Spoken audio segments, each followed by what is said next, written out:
Good day, folks. This is Greg Judy at Green Pastures Farm. Just wanted to show you our sheep move this morning.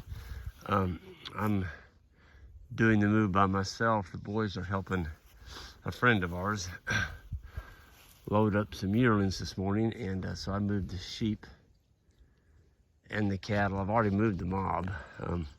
We got our first hard frost. We'd had a small frost like a day or so earlier. But this morning, I actually waited about an hour later to move the cows because the grass was just solid white. Had a lot of frost on it. And I found out if you let the sun get up and get that frost off in the morning, they just graze it a lot better. And when they're out walking on frosted grass and they step on it, it actually kind of breaks over better. If you want to trample more on the ground, which right now we're not wanting to do that. We're wanting to preserve every blade of grass we can. This is going to be probably the roughest winter that I can ever remember. Unfortunately, the rains did not come through August, September.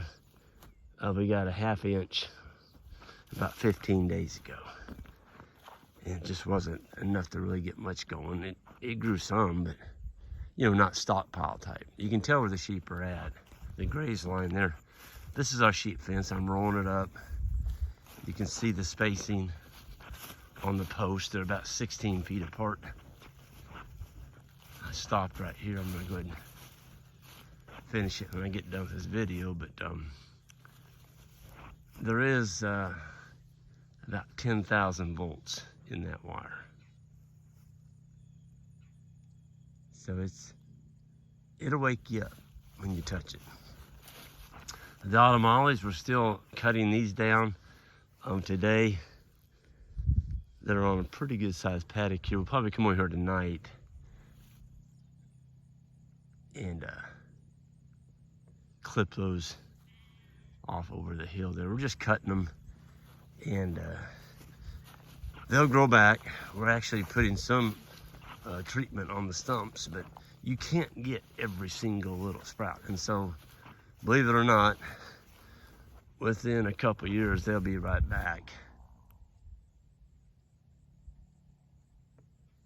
But we're getting some utilization off of them. You can see the sheep have stripped these leaves, and folks, the autumn olive leaves are going to be dropping off here in the next week or two. So I'm like, why not cut them down? And if we can get 50% or more of those leaves put in the gut of a sheep in a drought, that's forage. It's very high quality forage, and it's a great way to fatten your sheep using an invasive species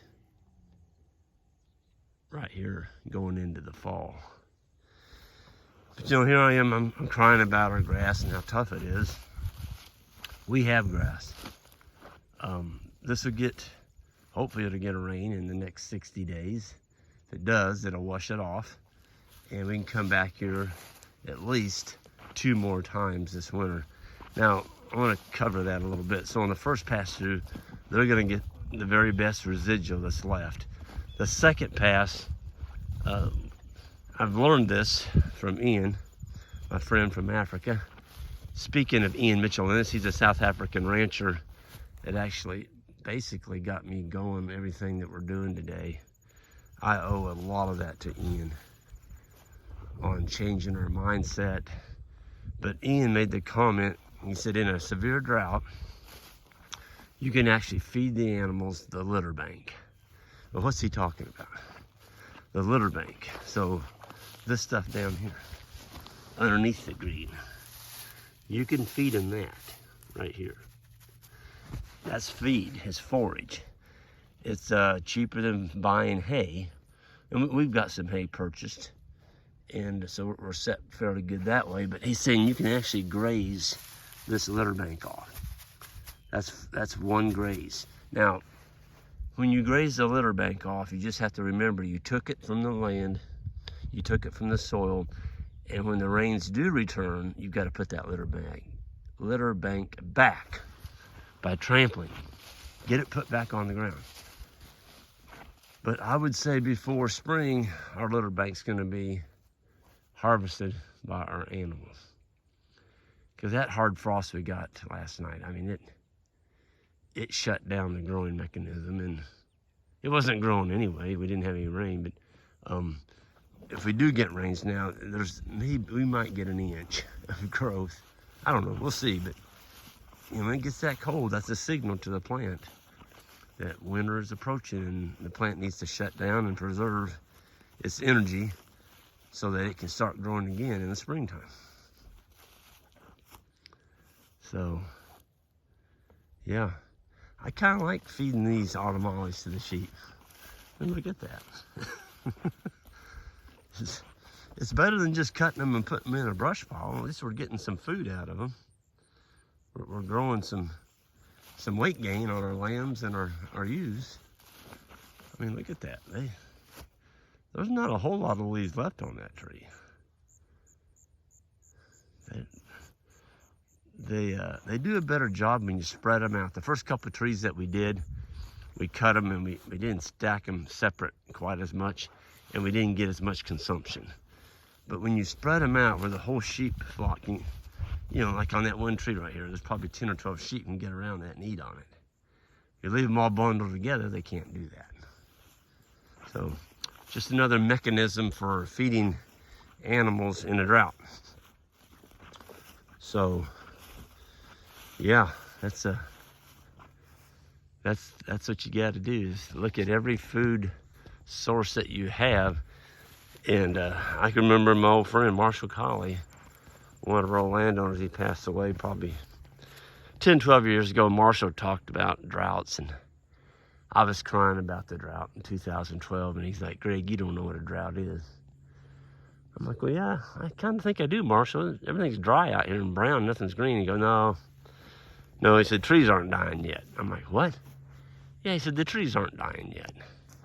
He said, 1936, way, way, way, way before everybody was talking about global warming, he said, we had the worst drought in history.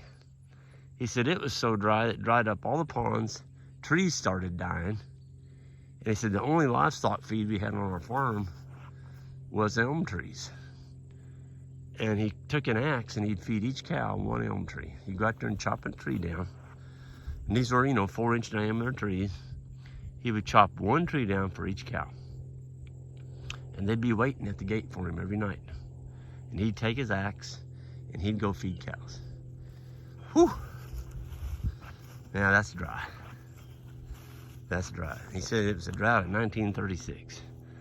So that was right after the Great Depression had started. And it was just a rough time. Very rough time. So we don't have it so bad. I mean, Marshall said it was so bad in those days that they couldn't even keep a milk cow. I said, well, why couldn't you keep a milk cow, Marshall, for your family milk? Oh, he said, Greg, we didn't have enough forage to support a milk cow. In the wintertime, it was way before there just wasn't any ground that was good enough to grow hay. And so he said, we have a billy goat and a couple little nannies. And he said, we get a little milk from that. He said, but there wasn't any of this family milk cow thing out here at Rucker. The land's too poor to support a cow through the winter. So it just pales in comparison when you think today, we cry about things. And Marshall's day, I call them the good old days, and he doesn't. He said, nope, there was nothing good about them. You went to bed hungry, your gut was chewing on your rib cage, you woke up, you were hungry. There's nothing good about them days. He said, I'd never want to go back to those good old days, as I called them. Look at the fall colors. Just really getting vivid now. There's some yellow, that's a hickory, and that right there is an ash tree in front of us. There's a real pretty oak over there. Just starting to turn red. So looks like we're gonna have a pretty fall colors here. Those are catalpa trees. That real bright yellow one up there. So fall is a beautiful time of the year. The weather's definitely cooled off. You wouldn't believe what I'm wearing this morning. I guess I could turn it around and show you. Maybe. Nope, I can't. It won't let me reverse my silly camera. Anyway, you don't need to know. I've got a ton of clothes on, and it felt really good. Now I need to take them off because it's getting, the sun's coming up. But this morning I actually had gloves on, and they felt good. It was brisk out here, to say the least, especially riding on a four-wheeler. Folks, I got to get this done. We got people coming to pick up some dogs here, and I got to get this fence rolled up. Everyone have a great day, and on the way out, hit that subscribe button, and be safe out there, and we'll see you next time.